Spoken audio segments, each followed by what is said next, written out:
Update 3 days later. Hello to everyone. I wanted to update since a lot of people were worried about me and a lot has happened. For ones who don't want to read a long post, things turned ugly, but I am safe and I decided to get a divorce since husband and I couldn't agree on how a marriage should look like. Now for a long update. Morning after I made this post, my mother-in-law and sister-in-law showed up at my house. At this point there was still no word from my husband, let's call him Ray.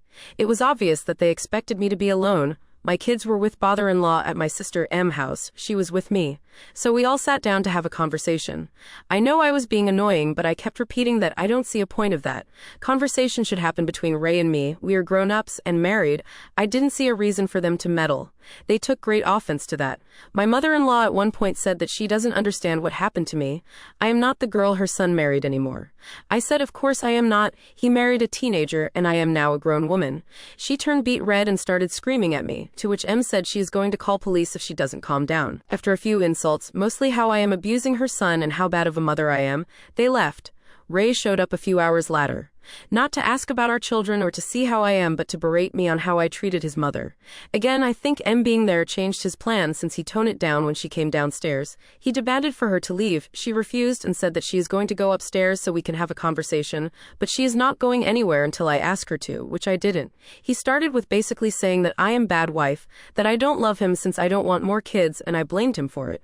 I shouldn't be speaking with him like that. He's a great father to our kids, etc. I asked which kids.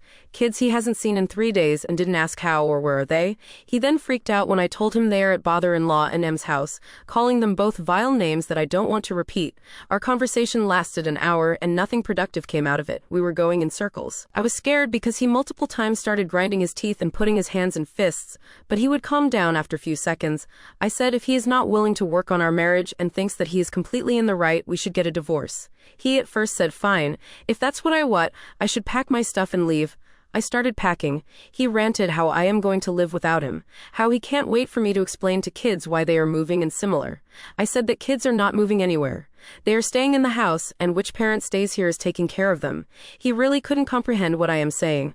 I am not turning our kids' lives upside down.